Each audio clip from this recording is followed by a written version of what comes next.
Bonjour à tous, bienvenue sur ma chaîne. Je suis en compagnie de Christian. Bonjour Christian. Bonjour Jean. Voilà, donc on s'est déjà salué avant, mais c'est pour notre audience. Donc Christian est un souscripteur et donc c'est le deuxième à vouloir débattre avec moi et je le remercie. Donc après François Xavier sur l'eschatologie, vous trouvez ce débat sur cette chaîne.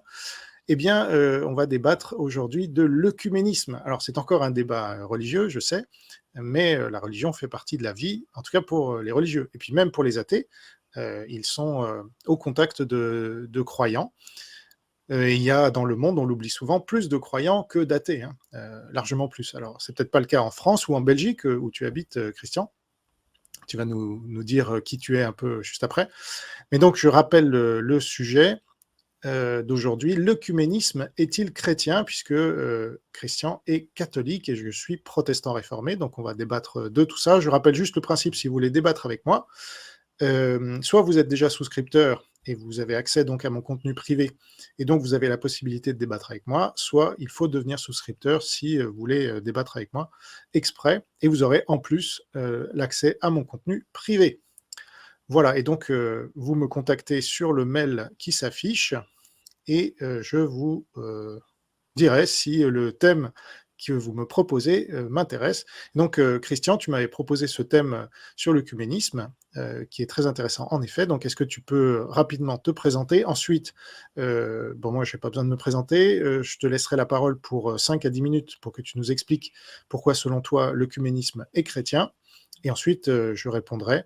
Donc, pendant ce temps-là, chacun coupera le micro pendant que l'autre parle, pour pas qu'il y ait de retour. Et ensuite, ça sera une discussion libre et on a 1 heure. Donc voilà, je te laisse la parole. Bien, merci. Merci Jean. Merci d'avoir accepté donc ma proposition de débat. Donc moi je suis chrétien donc catholique. Je m'appelle Christian. Je suis citoyen belge. J'ai une maîtrise universitaire en philosophie. Je me suis aussi formé dans l'ébénisterie. J'ai travaillé dans différents domaines. Et je suis souscripteur des vidéos de Jean depuis 2021. Voilà. Alors donc ce thème de l'œcuménisme, moi je l'aborde à travers la relation plus particulièrement donc entre catholicisme et protestantisme, parce qu'on parle aussi d'œcuménisme par rapport aux confessions qui sont hors du christianisme. Et donc, pour préciser simplement, ce que j'appelle protestantisme, c'est le mouvement religieux des principales églises luthériennes et réformées. Donc, pour parler de ce thème, je ne suis pas spécialement doté d'une autorité particulière, hein. Je donne simplement mon avis.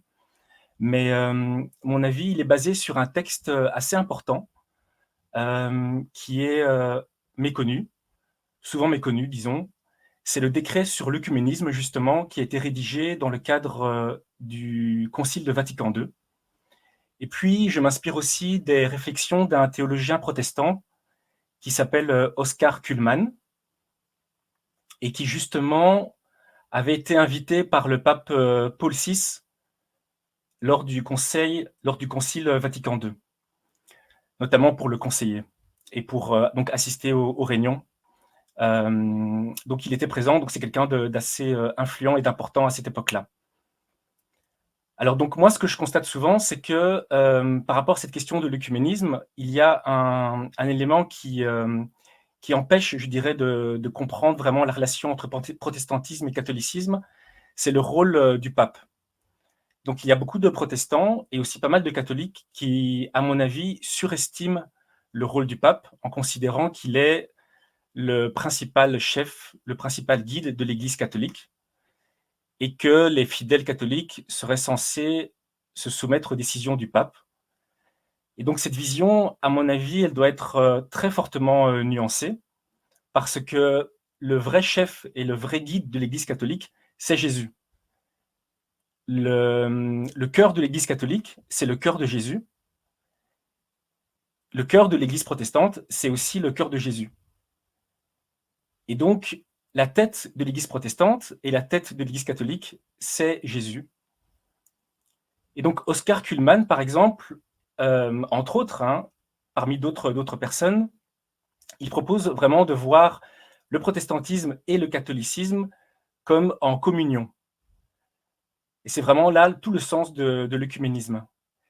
Et Oscar Cullmann propose notamment de considérer la relation entre protestantisme et catholicisme comme celle entre deux organes différents du même corps.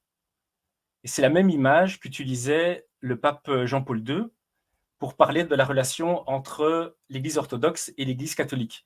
Il disait que c'était les deux poumons du même corps. Et depuis le Concile de Vatican II, il n'y a plus d'hostilité officielle entre protestants et catholiques. Le baptême protestant est reconnu par l'Église catholique et le baptême catholique est reconnu par les protestants. Ça, c'est pour le début de la vie chrétienne. Et puis, pour la fin de la vie chrétienne terrestre, il y a des martyrs dans les deux églises qui témoignent qu'ils sont prêts à mourir pour le Christ.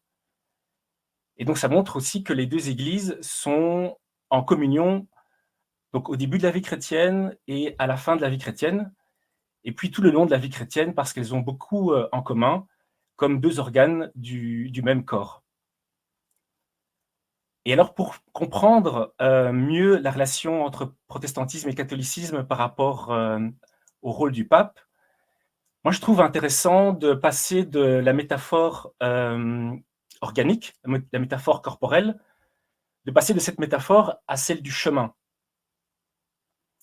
Jésus dit qu'il est le chemin, la vérité et la vie, mais il dit aussi qu'il y a le chemin de la perdition qui est très large et que beaucoup de gens se perdent sur ce chemin-là. Et il dit aussi que l'Esprit Saint nous guidera dans la vérité.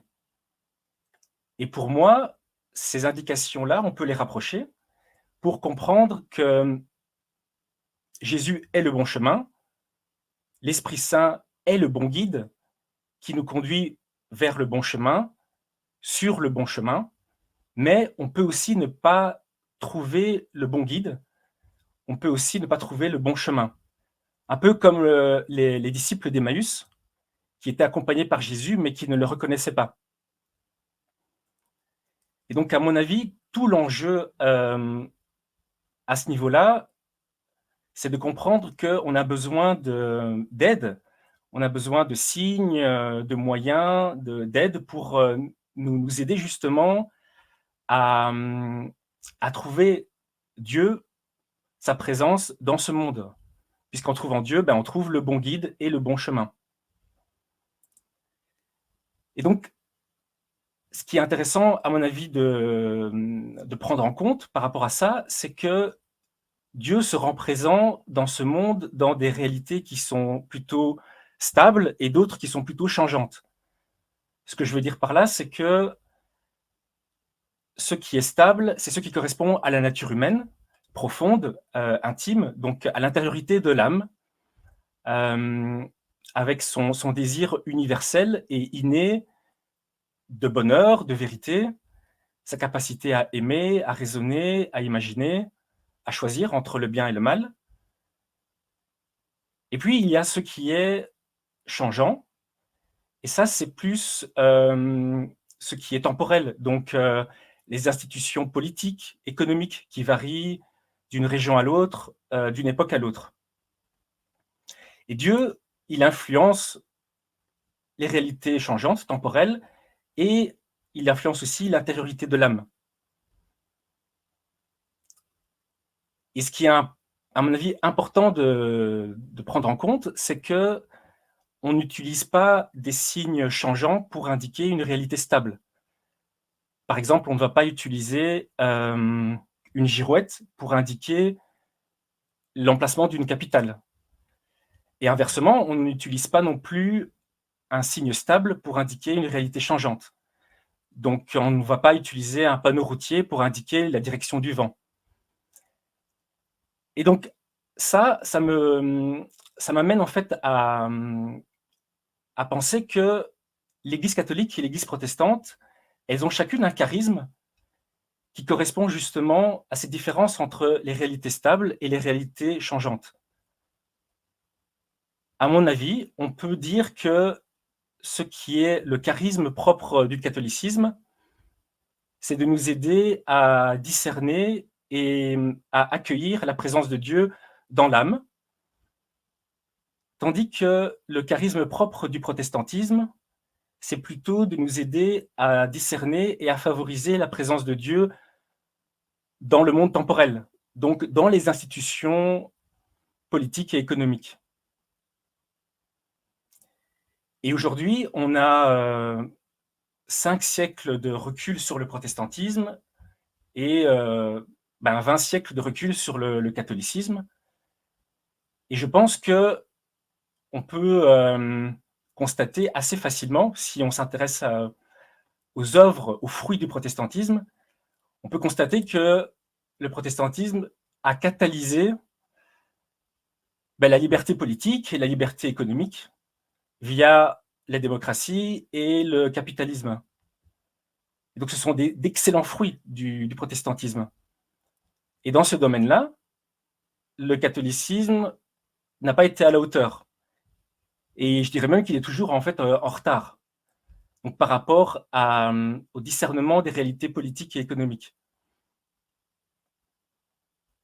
Inversement, au niveau du catholicisme, en tant que catholique, évidemment, je considère que le catholicisme a un temps d'avance sur le protestantisme en ce qui concerne la compréhension de l'intériorité de l'âme, notamment par rapport au rapport entre le libre arbitre et la grâce. Et donc, le protestantisme et le catholicisme sont complémentaires en fait. Et lorsque le protestantisme va sur le terrain du catholicisme, ou lorsque le catholicisme va sur le terrain du protestantisme, c'est là qu'il y a des conflits et des malentendus, des incompréhensions. Par exemple, lorsque le pape s'exprime sur des questions économiques et politiques, moi je considère qu'il est en quelque sorte hors de son champ de compétences. Il est sur le terrain du protestantisme. Et donc sa parole peut être pertinente et intéressante, mais elle ne l'est pas toujours, et parfois elle ne l'est même pas du tout. Et donc elle ne doit pas être écoutée spécifiquement, il n'y a pas d'obligation de l'écouter. Il peut être écouté, mais il n'y a pas lieu que ce soit nécessaire de l'écouter. Par contre, lorsque l'Église catholique, le pape s'exprime sur des questions qui touchent à la spiritualité, à l'intériorité de l'âme, alors il y a là une autorité qui fait qu'il faut écouter. Et lorsque des leaders protestants comme Luther ou comme Calvin s'expriment sur l'intériorité de l'âme, leur parole peut être vraiment très pertinente, très intéressante, mais elle ne l'est pas toujours. Et parfois, elle ne l'est pas du tout. Par contre, lorsque Luther et Calvin parlent du temporel, et plus particulièrement de la relation entre le pouvoir temporel et le pouvoir spirituel, ils ont vraiment une autorité qui fait qu'ils doivent être écoutés. Donc voilà un peu en résumé comment je vois la relation entre catholicisme et protestantisme. C'est un sujet très complexe, il y aurait beaucoup de choses à dire. Mais donc voilà, on aura le temps de partager ensemble. Tout à fait. Je te remercie pour cette première prise de parole. Donc moi-même, je vais essayer d'expliquer ce que je comprends par l'œcuménisme. Alors je vais commencer par citer la Bible, en bon protestant qui se respecte. Donc 2 Jean 9, quiconque va plus loin et ne demeure pas dans la doctrine de Christ n'a point Dieu. Celui qui demeure dans cette doctrine a le Père et le Fils. Si quelqu'un vient à vous et n'apporte pas cette doctrine, ne le recevez pas dans votre maison et ne lui dites pas salut, car celui qui lui dit salut participe à ses mauvaises œuvres. Alors la Bible, c'est tranchant. Dieu vomit les tièdes, et c'est pour ça que l'œcuménisme est une doctrine qui n'est pas dans la Bible et qui est tiède. C'est une doctrine humaine qui veut rapprocher des hommes, donc c'est sympathique, on veut tous être frères, mais c'est pas le plan de Dieu. D'après la Bible. Moi, encore une fois, mon autorité finale, c'est la Bible, et c'est ce qui différencie radicalement les protestants des catholiques, c'est que l'autorité finale du catholique, c'est l'Église. Nous, c'est la Bible. Donc, c'est pas du tout la même chose. Et quand on connaît l'histoire de la Bible et de l'Église catholique, c'était pas du tout une histoire de sympathie. C'était une interdiction pendant 3 siècles, brûler les protestants justement qui ont voulu la traduire dans une langue vernaculaire.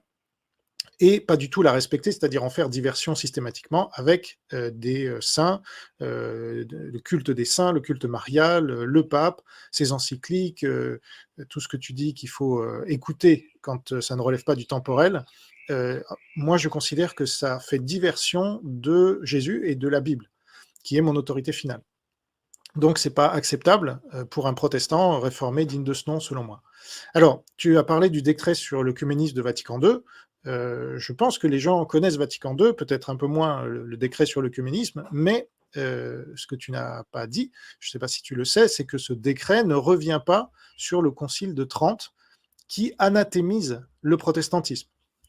Donc, d'après l'Église catholique, d'après Vatican II, un protestant est voué à l'enfer.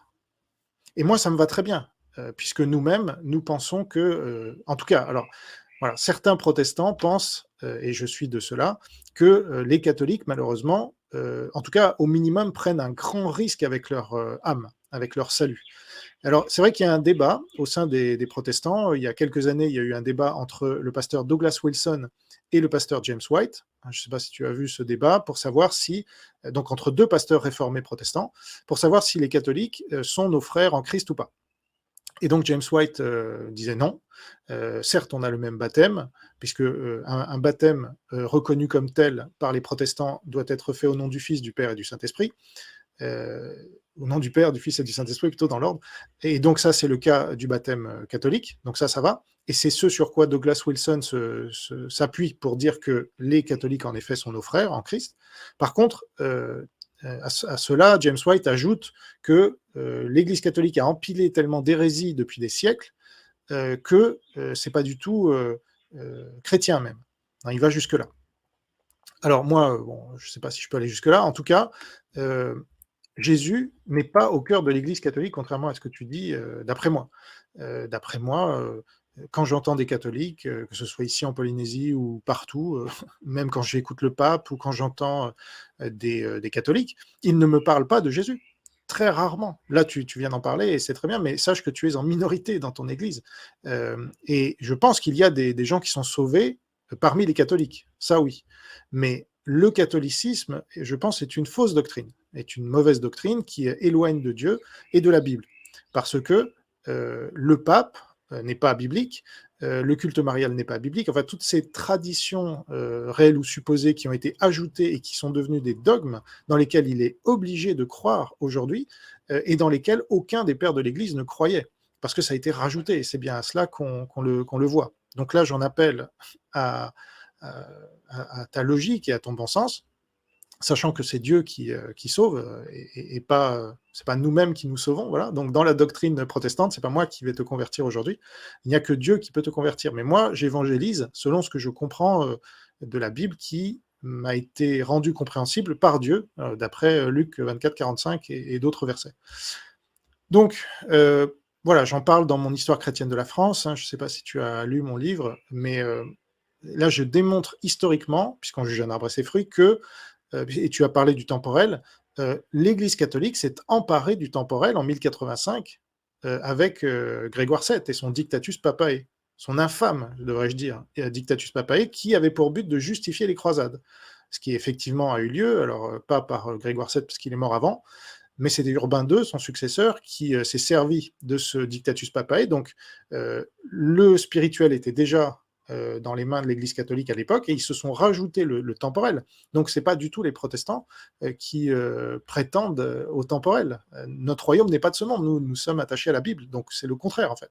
Je ne sais pas pourquoi tu prétends, ou ça tu pourras peut-être expliquer, que ce qui relève du temporel serait légitime chez les protestants. Non. On peut s'exprimer en effet sur le monde, parce que c'est notre rôle, comme les catholiques d'ailleurs. Je pense que vous devez vous exprimer sur le monde aussi, mais vous avez délégué cette fonction aux prêtres, à la hiérarchie, alors que nous croyons que, d'après la Bible, encore une fois, nous sommes en relation directe avec Dieu. Donc dans mon Histoire chrétienne de la France, je reviens sur beaucoup d'hérésies qui ont été empilées par l'Église catholique et qui finalement éloignent les catholiques de la vraie doctrine, que j'ai rappelé en 2 Jean 9. Donc, c'est ça qui est problématique, c'est-à-dire que nous, les protestants, on revient au catholicisme authentique, avant 451, qui est ce concile de Chalcédoine qui établit le premier pape de l'histoire, d'après nous, qui s'appelle Léon Ier, parce qu'avant Léon Ier, il n'y avait pas de pape, c'est pas vrai. Tous les, comment on appelle ça, tous les évêques avaient la même fonction et avaient la même autorité, pas plus l'évêque de Rome que les autres. Et par exemple, saint Augustin avait la même autorité en tant qu'évêque d'Hippone que les autres. Et donc ça, c'est une fable qui a été racontée par l'Église catholique pour justifier un gourou, parce qu'on se rend compte qu'en fait, le catholicisme est basé sur... c'est très similaire en fait aux pharisiens que dénonçait Jésus dans la Bible. Donc c'est vraiment curieux de retrouver cela avec voilà, les pharisiens, ils portaient aussi des habits impressionnants comme ça, pour rien de ça chez les protestants. Enfin, on retrouve énormément de choses d'ailleurs du paganisme dans le catholicisme qui est inacceptable pour nous, protestants. Parce que nous, on n'est pas simplement protestants, on se dit catholique, mais authentique. On revient au père de l'Église, on revient... voilà, Calvin s'appuie énormément sur saint Augustin, et l'opposition entre Augustin et Pélage rappelle celle entre Luther et Érasme, à 1000 ans de distance. Donc en fait, bon, sur le fait d'écouter le pape, ça j'en ai déjà parlé. Bon, je reconnais malgré tout que le catholicisme peut donner de bons fruits, mais il y a une condition quand même, c'est qu'il soit au contact du protestantisme, et ça trompe pas. Et ça a été reconnu par les universitaires Couplet et Euchen dans leur livre sur les fruits des religions. Et donc, oui, quand, par exemple, la Suisse, il y a du protestantisme et du catholicisme, ça donne de bons fruits. En Suisse, il y a des bons fruits. Mais dès qu'il y a que du catholicisme, par exemple en Amérique du Sud, c'est une catastrophe. Et donc, un catholique qui croit à la Bible et en Jésus, qui dit « on juge un arbre à ses fruits », constate que la quasi-totalité des pays uniquement catholiques ou principalement catholiques sont des dictatures ou des théocraties, et donc se dit bah, c'est pas très différent de l'islam en fait. Et d'ailleurs, l'Église catholique, je prétends, moi, est contre les catholiques, tout comme l'islam est contre les musulmans et le communisme est contre les communistes. Je ne reviendrai pas ici sur la pédophilie dans l'Église. C'est quand même une tâche indélébile, et je ne dis pas qu'il n'y en a pas dans le protestantisme, hein, mais on est à des niveaux quand même bien moindres. Et moi, j'ai discuté avec des catholiques, j'ai même fait un livre qui n'est plus en vente là, mais avec un catholique qui me disait, il écrivait, hein, et oui, je peux mettre mon enfant dans une institution catholique où il y a eu de la pédophilie, parce que j'ai confiance en l'Église. C'est-à-dire que là, on est dans la secte, quoi. Ça va très très loin. Et j'invoque vraiment votre... à tous, là, pas simplement toi, Christian, mais tous les catholiques qui nous écoutez, il faut ouvrir les yeux sur cette institution qui s'est emparée du temporel, donc est devenue totalitaire, en fait, dès le XIe siècle. Et les rois de France n'ont eu de cesse de lutter contre l'influence de l'Église catholique. Depuis Charlemagne, qui a lutté contre... avec un synode en 794, donc je ne vais pas refaire tout mon livre, l'histoire chrétienne de la France, mais voilà, de Charlemagne à Saint-Louis, l'égérie des catholiques, soi-disant, en fait, il a lutté contre l'influence des catholiques, en passant par Philippe le Bel, évidemment, ensuite Charles VII, mis en place par Jeanne d'Arc elle-même, etc.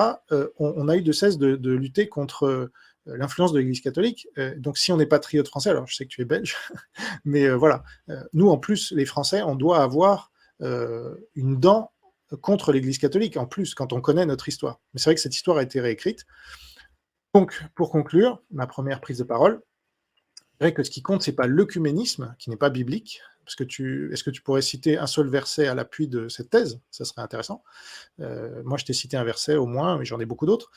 Et donc, ce qui compte, c'est pas l'œcuménisme, qui n'est pas biblique, mais c'est d'avoir la bonne doctrine qui sauve. Et donc, moi, je dénonce autant le catholicisme, d'ailleurs, qu'un faux protestantisme qui bénit les unions homosexuelles, par exemple. J'ai fait sur mon autre chaîne, La Vraie Droite, toute une vidéo publique sur l'Église unie, protestante unie, qui dit que l'avortement, pourquoi pas, qui dit que les migrants, il faut les accueillir, etc., et les unions homosexuelles, il faut les bénir. Bon, bah ça, je condamne, et donc c'est pas une question d'œcuménisme, puisque même parmi les protestants, ou soi-disant protestants, je dénonce en fait la mauvaise doctrine, où qu'elle soit.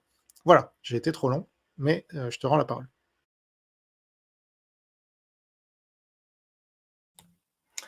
Ben, merci Jean pour tes objections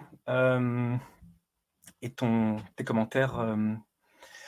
Mais j'aurais envie de dire, on dit en partie la même chose en fait, et en partie on est en désaccord. Mais par exemple, sur le fait que l'Église catholique s'est approprié le temporel et qu'il s'agit là de quelque chose qu'elle n'aurait pas dû faire, mais c'est exactement ce que je dis.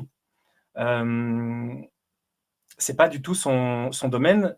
Non seulement elle n'est pas légitime à s'emparer et à organiser le temporel, mais en plus, ce que j'essaie de dire, c'est que elle n'a pas le charisme qui lui permet d'évaluer les différents régimes politiques. Et c'est ce qui fait qu'elle s'accommode souvent de régimes politiques qui sont non démocratiques ou totalitaires.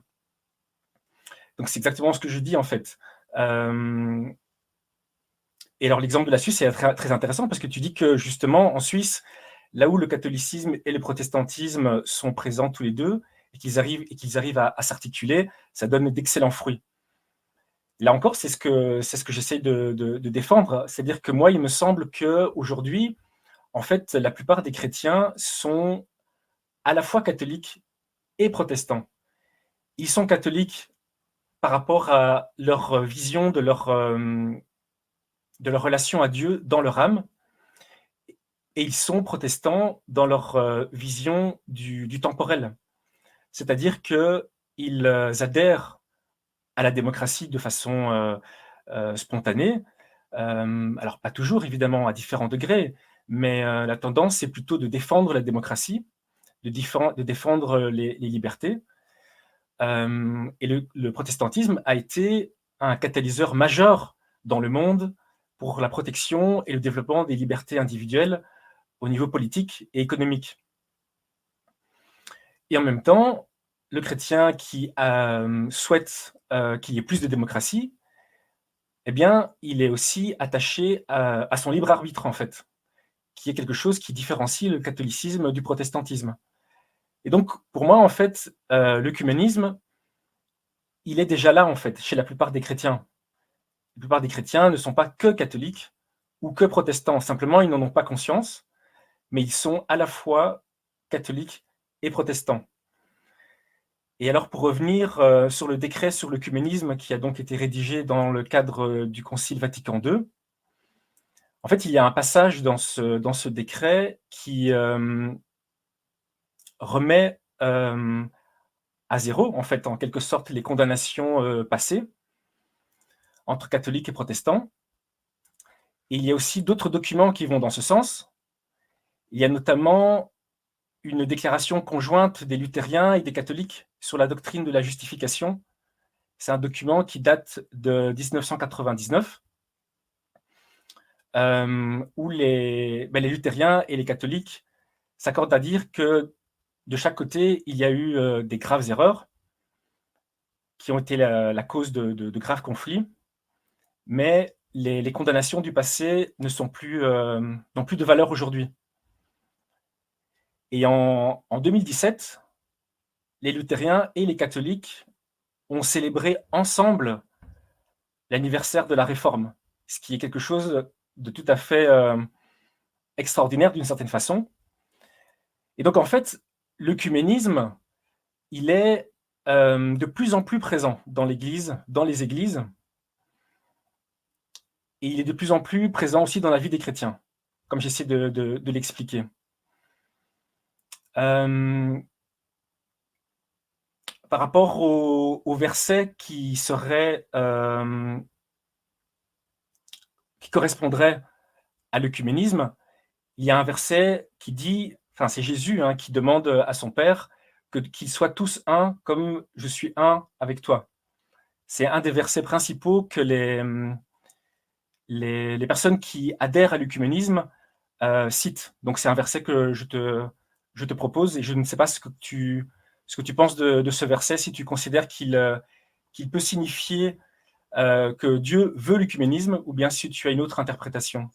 Il me faudrait la référence déjà pour que je le lise dans le texte. Tu as la référence? Alors, je vais le retrouver, une seconde. Alors pendant ce temps-là, alors là, oui, là, tu as coupé ton micro, donc voilà, il m'a dit qu'il allait retrouver. Alors, je vais commencer par te répondre aux premiers arguments. Alors, pour moi, protestants et catholiques ne peuvent pas être d'accord, à moins qu'on considère comme catholiques ceux qui se réclament du catholicisme d'avant le concile de Chalcédoine. Là, oui. Là, moi, je me considère comme catholique de ce point de vue-là. Mais depuis, l'Église catholique n'est pas revenue sur toutes ces hérésies qu'elle a empilées. Nous, on n'a empilé aucune hérésie. Nous, on revient au catholicisme authentique. Mais l'Église catholique, elle, avec tous ses conciles, avec toutes ses bulles, avec toutes ses encycliques, n'a cessé d'empiler des hérésies. Et c'est devenu des dogmes. Ça, tu n'as pas répondu là-dessus, parce que voilà, tu vas peut-être y répondre, mais si tu ne crois pas aujourd'hui à qu'est-ce qu'on pourrait dire, à l'infaillibilité papale, par exemple, tu n'es pas catholique. Tu n'es pas considéré comme catholique et tu es excommunié en théorie. Si tu ne crois pas dans le culte marial, pareil. Si tu ne crois, et aucun des pères de l'Église ne croyait dans ces trucs-là. Donc ça, c'est un problème. Il y a le problème aussi de l'iconophilie, contre lequel déjà Charlemagne au 8e siècle luttait, contre le pape qui voulait imposer ça, et depuis, ça s'est généralisé. Et donc, pour moi, l'œcuménisme, c'est un autre mot pour dire que l'Église catholique veut imposer sa religion mondiale. C'est tout. Et donc, il ne faut pas tomber dans ce piège. C'est une religion mondiale sous l'égide du catholicisme. Les luthériens dont tu parles, ils ont abandonné la vraie doctrine, défendue par Luther dans un livre entier qui s'appelle le Serf Arbitre, et qui dit que nous n'avons pas de libre arbitre. Et qu'il résume en une phrase, si Dieu sait tout, alors où est le libre arbitre? Donc ça, c'est une question qu'il faudrait poser à ces luthériens qui se sont couchés devant les catholiques et qui les ont rejoints. Donc ils ont trahi. En fait, la réforme s'est basée sur la lutte pour la dénonciation du libre arbitre humain. Parce que c'est une croyance, c'est une idole. C'est ce que voulait Satan dans le jardin, en disant vous serez comme des dieux. C'est Dieu qui a le libre arbitre, c'est lui qui n'est déterminé par rien, c'est lui qui est libre. Et donc il ne peut pas y avoir deux souverains dans l'univers, Dieu et les hommes. Il faut choisir. Donc les luthériens se sont couchés, et d'ailleurs c'est eux qui ont fait alliance après avec, ou en même temps, dans cette église protestante unie dont je parlais, et qui aujourd'hui bénit les mariages homosexuels, comme le pape d'ailleurs. Et donc ça, il faut dénoncer, parce qu'on juge un arbre à ses fruits, encore une fois. Soit les paroles de Jésus ont un sens, et pour un chrétien, elles ont autorité. C'est pour ça que, quelle est ton autorité finale? Est-ce que c'est la Bible, ou est-ce que c'est le pape, ou l'Église catholique au sens large? Qui a le dernier mot en termes de salut? Est-ce que c'est l'homme, ou est-ce que c'est Dieu? Si c'est Dieu qui a, d'après la Bible, élu avant la fondation du monde des gens pour qu'ils soient sauvés, l'homme n'a rien à dire. Et c'est ce que Paul explique en Romains 8, 28 à 30. Voilà, l'homme n'agit pas, c'est Dieu qui a prédestiné, sanctifié, justifié, glorifié. Où est l'homme? Il n'est rien, nous dit la Bible en Daniel 4, 35. Nous ne sommes rien.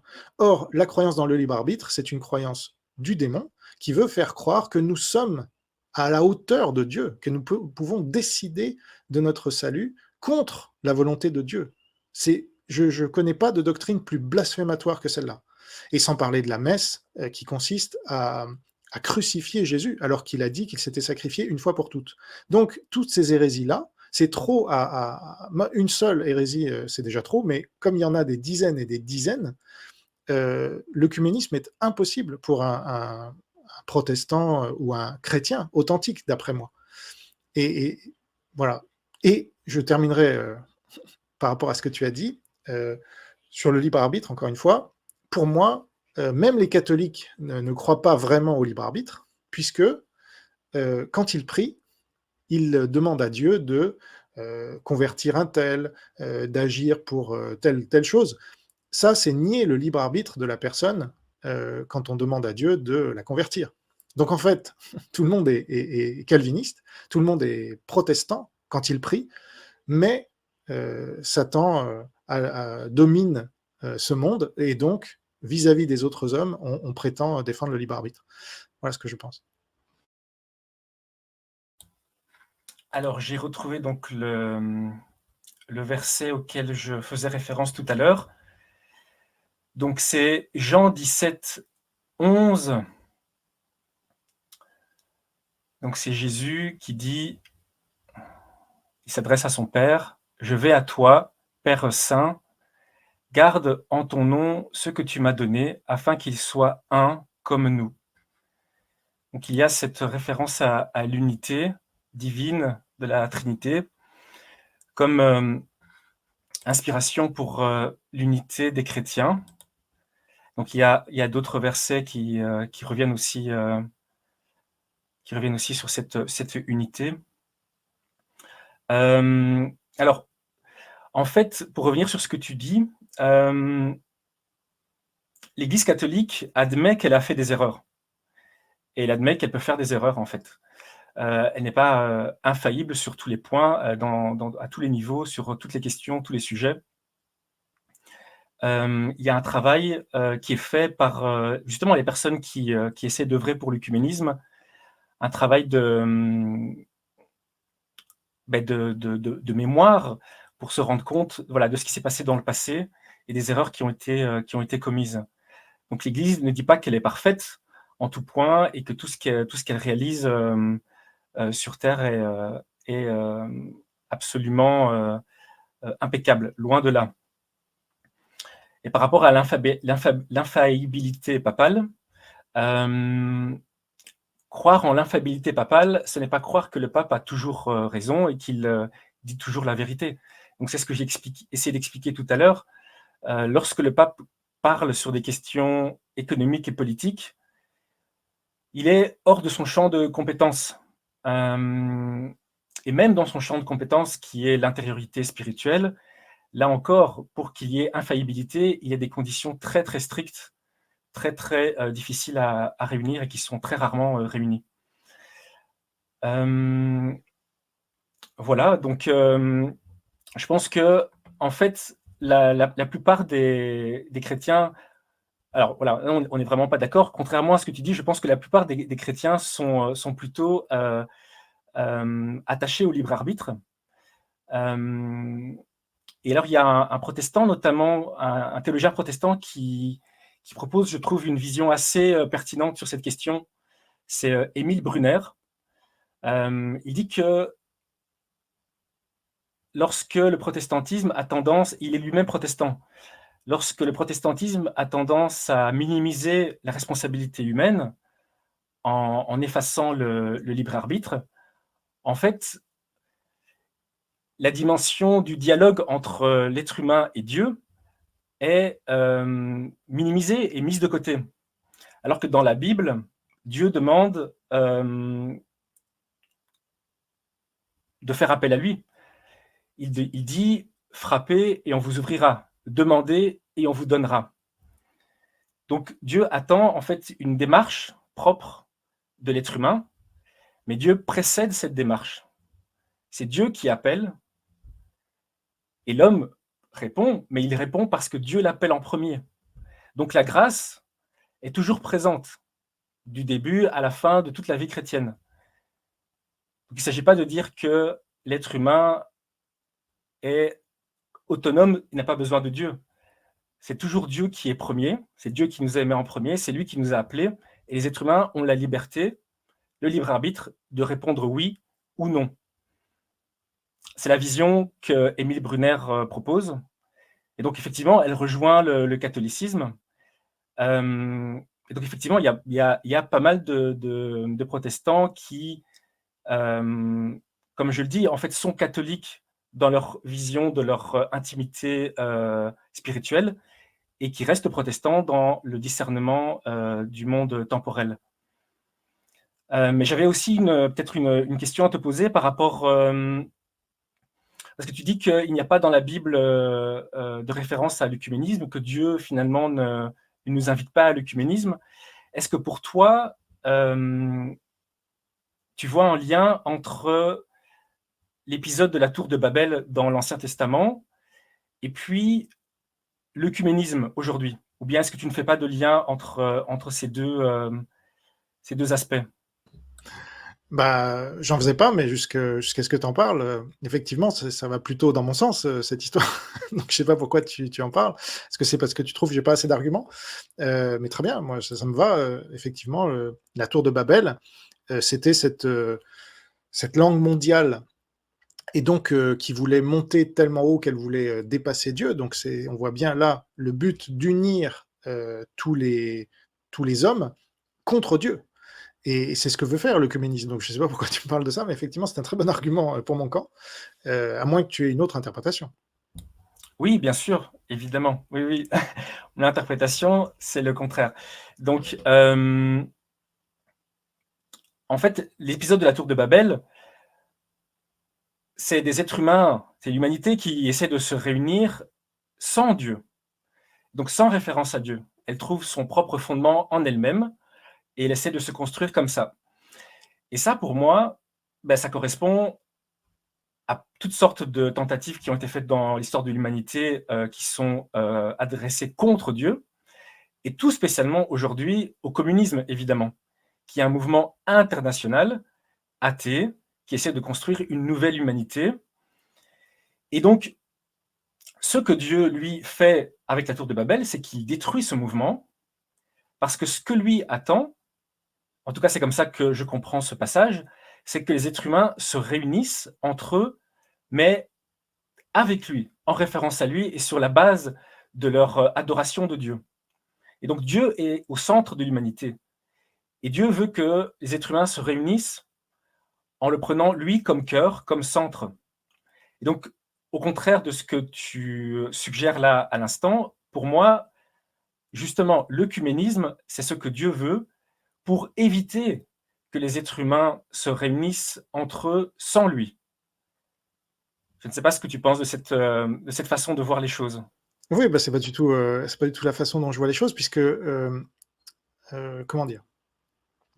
Là, il y a, dans le catholicisme, beaucoup trop de paganisme, historiquement, les saints, par exemple, le culte des saints, ça revient au culte païen, des dieux.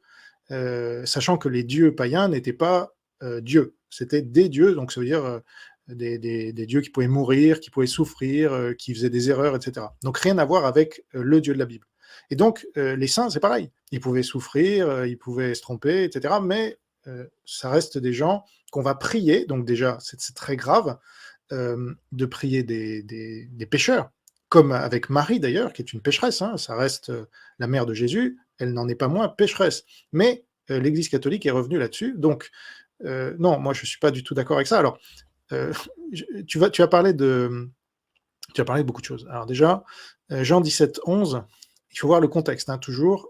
C'est pour ça que l'Église catholique, dans son histoire, a toujours voulu éloigner les catholiques de l'étude de la parole. C'est parce qu'elle pouvait faire ce qu'elle voulait. Ça, c'est pas difficile à comprendre. Déjà, elle faisait les messes en latin, donc le peuple ne comprenait pas très bien. Et ensuite, elle obligeait les gens à venir au culte, donc ça, c'est de la manipulation, basée sur le libre arbitre, en disant si vous ne faites pas les œuvres, vous n'aurez pas le salut. C'est pas biblique. Et ce qu'on trouve dans la Bible, c'est l'inverse. Et maintenant qu'on a la Bible, c'est quand même plus facile de le savoir. Et on voit les manipulations des prêtres via la confession, ils ont construit un réseau d'espionnage avec ce biais-là. Donc, bon. Pour revenir sur Jean 17, 11, il faut voir le contexte.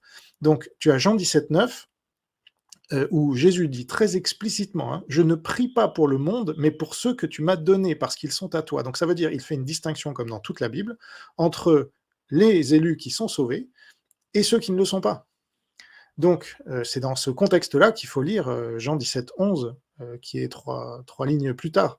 Je ne suis plus dans le monde, et ils sont dans le monde, je vais à toi, Père Saint, garde en ton nom ceux que tu m'as donnés.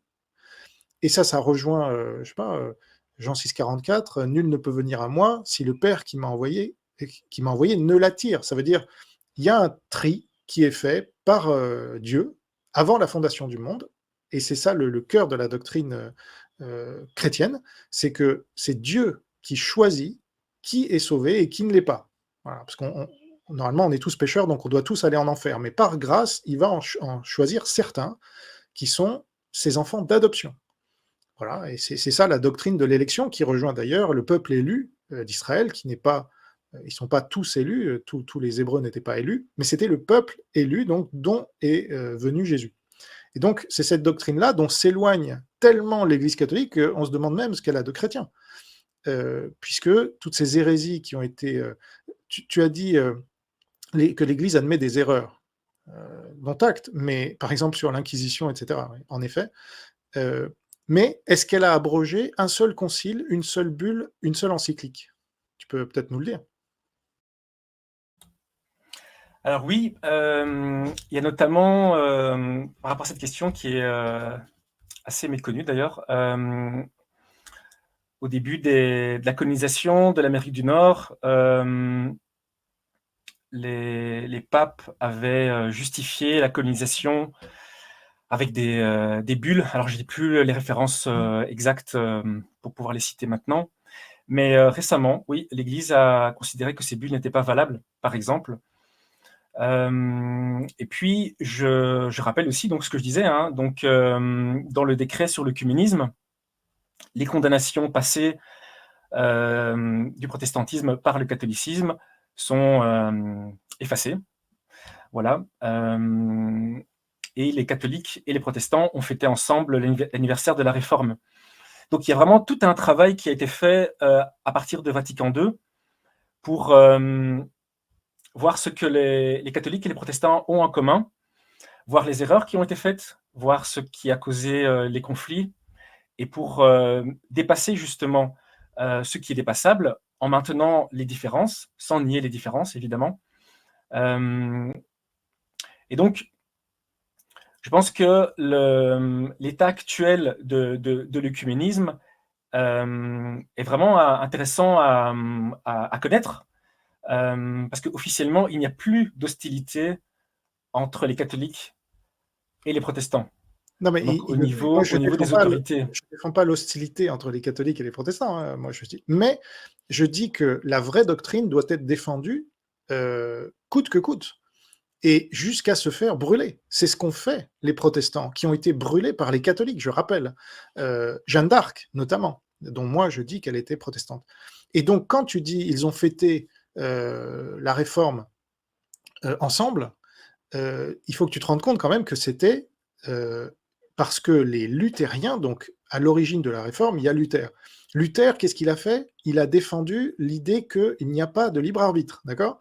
Les luthériens modernes disent, si, en fait, il y a un libre arbitre, et donc, on peut fêter la Réforme avec les catholiques. C'est n'importe quoi. Il faut bien que tu t'en rendes compte, ça c'est de la politique. C'est l'Église catholique qui a gagné sur la Réforme.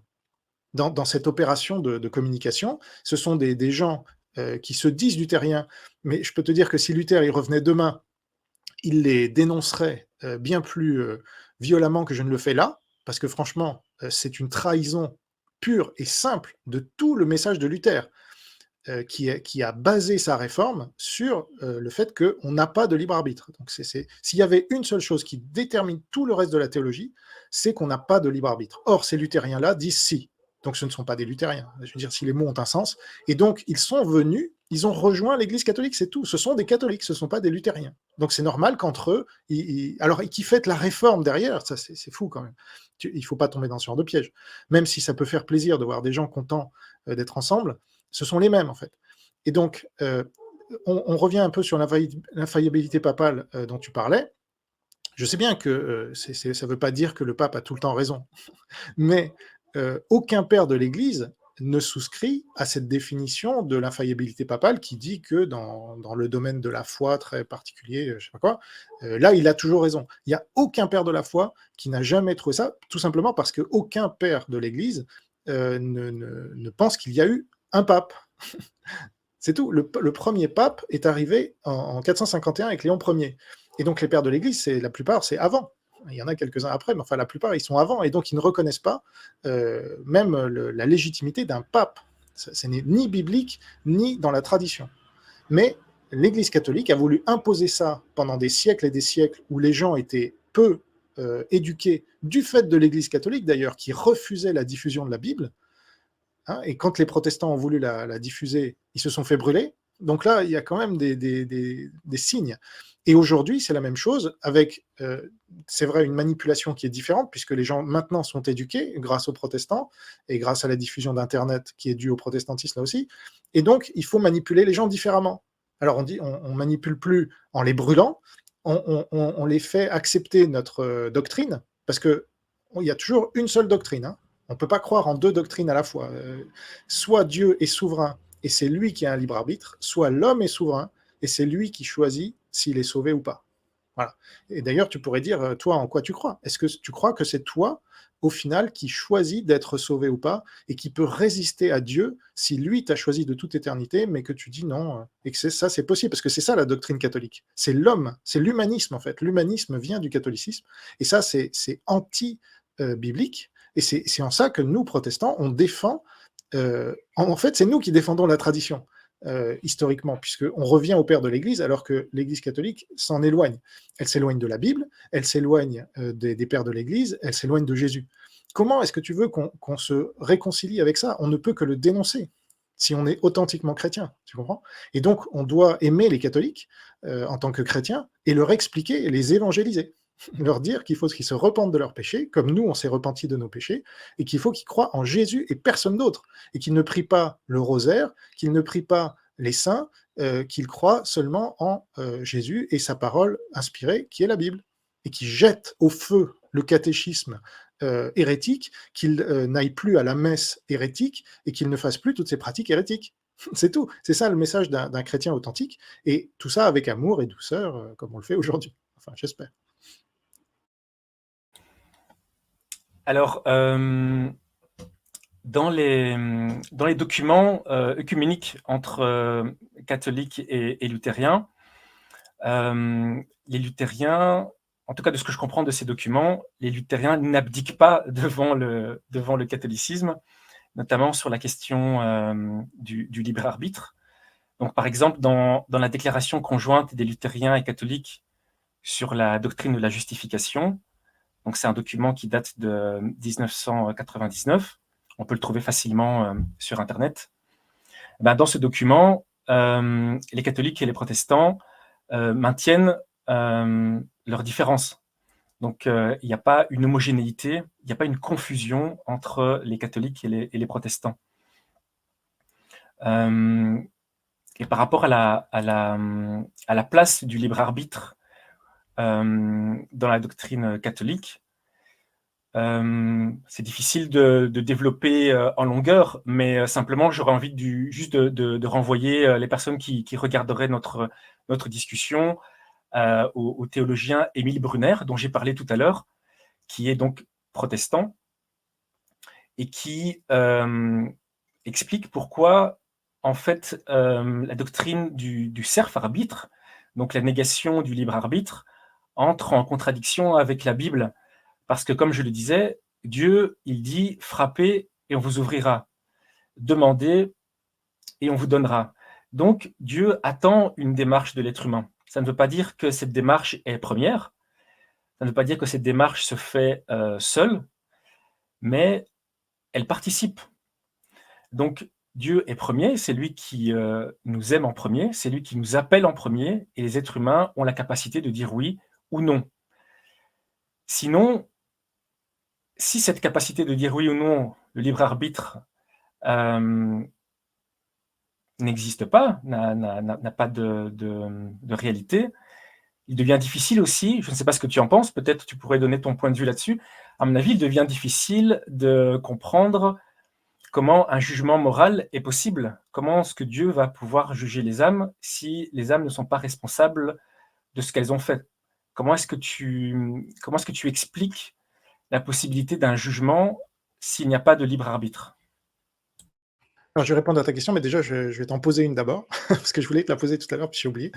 Est-ce que tu pries pour la conversion d'autres personnes? Oui, Alors, quid de leur libre arbitre? et donc c'est ce que je viens de dire, c'est que je peux demander à Dieu d'aider des personnes pour quelque chose, et ces personnes gardent en fait une forme de liberté pour accepter ou pas l'intervention de Dieu. Donc, Dieu n'a pas tout pouvoir, alors, finalement. Alors, Dieu a tellement de pouvoir qu'il est capable de limiter son propre pouvoir. Et donc, c'est pour ça qu'on est libre. C'est que Ah. Dieu a créé des êtres, des créatures, en leur offrant, c'est notre dignité, en leur offrant de pouvoir être à son image. Et ça implique que Dieu s'est en quelque sorte auto-limité. Il nous offre d'être libres. Et c'est là où la Bible est très précieuse, parce qu'il y a tellement de versets qui démontrent le contraire, qui disent que Dieu, tout ce qu'il veut, il le fait. Qu'il renverse le dessein des nations, que personne ne lui résiste. Paul répond à ça dans Romains 9, dans Romains 8. Jésus explique que si on n'est pas élu avant la fondation du monde, on ne peut pas être une brebis. Et donc, bon, c'est tellement clair, mais encore faut-il peut-être avoir été élu pour que, comme le dit la Bible elle-même, Jésus nous ouvre les yeux.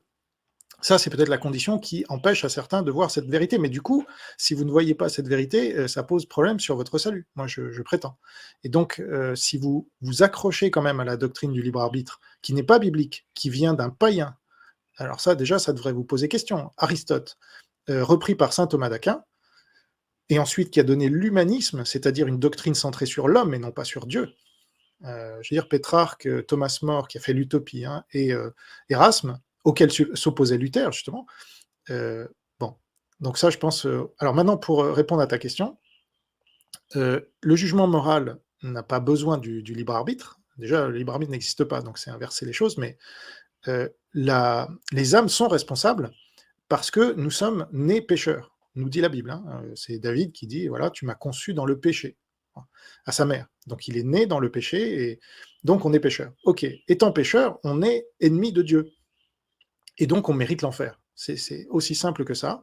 Voilà, si tu voles à l'étalage, tu mérites, je sais pas si c'est la prison ou une amende. Voilà, c'est comme ça. Donc à partir de là, je vois pas où le libre arbitre intervient, puisque déjà c'est pas biblique, et d'autre part, on a une conscience, nous dit la Bible, qui nous permet de savoir le bien et le mal. Donc quand on commet le mal, eh bien c'est normal qu'on soit responsable du mal qu'on a commis, non? Donc par rapport à ça, mais c'est vrai que ça a été tellement manipulé par le démon qu'on vit aujourd'hui, le monde croit au libre arbitre. Donc ça aussi, ça devrait vous poser question. C'est que tout le monde croit au libre arbitre quasiment dans le monde. Or, nous ne sommes pas de ce monde. Et la seule foi qui ne croit pas au libre arbitre, c'est la foi protestante. Et c'est la croyance dans le libre arbitre qui permet d'être manipulé, hein, comme je le disais tout à l'heure. Et quand il n'y a pas de libre arbitre, comment est-ce qu'on nous manipulerait, puisque c'est une relation directe entre Dieu et nous. Et on en vient au verset Luc 14, 23, contraint les d'entrée, qui a été interprété par l'Église catholique comme la justification pour la conversion de force. Et donc, si on s'en tient vraiment à cette interprétation qu'on a un libre arbitre, pourquoi est-ce qu'on n'irait pas convertir de force les gens? Puisque sinon, ils vont aller en enfer. Il faut les empêcher. Si tu vois des gens sauter, prêts à sauter d'une falaise, tu vas tout faire pour les empêcher. C'est ça la conversion de force. Et c'est ça qui est très grave. Et on a bien vu que c'est erroné, c'est faux. Et les protestants ont bien démontré, avec Pierre Bayle notamment, que c'était n'importe quoi.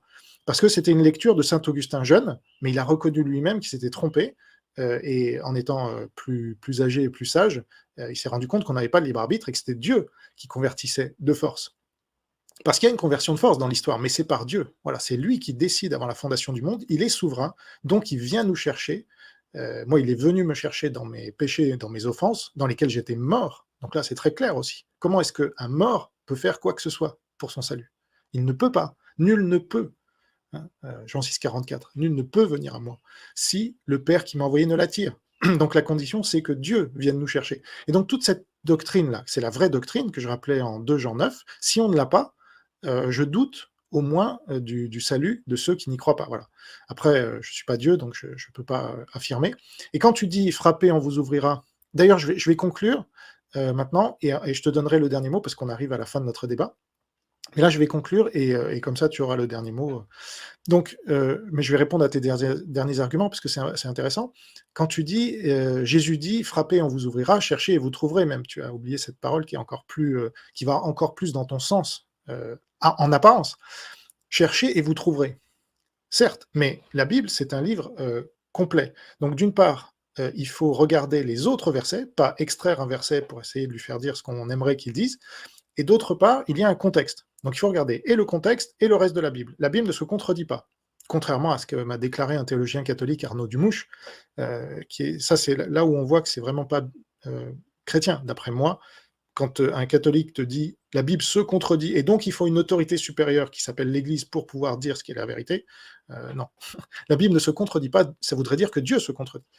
Donc là, le contexte, c'est que Jésus s'adresse à qui? Aux chrétiens. Et donc oui, cherchez et vous trouverez, c'est les chrétiens. Quand ils cherchent Dieu, ils le trouvent parce qu'ils l'ont déjà en fait. Quand on parle de chercher Dieu, ça veut dire prier, ça veut dire voilà, lisez la Bible, être édifié, etc. C'est ça, chercher Dieu. Mais ça ne veut pas dire que on peut chercher Dieu quand on n'est pas chrétien. Parce que là, dans le reste de la Bible, il est répété par Paul qui reprend Psaume notamment, nul ne cherche Dieu, nul n'est intelligent, tous sont égarés, tous sont pervertis. Il n'y en a aucun qui fasse le bien, pas même un seul. Enfin, la seule exception, c'était Jésus, évidemment, puisque lui-même, c'était Dieu.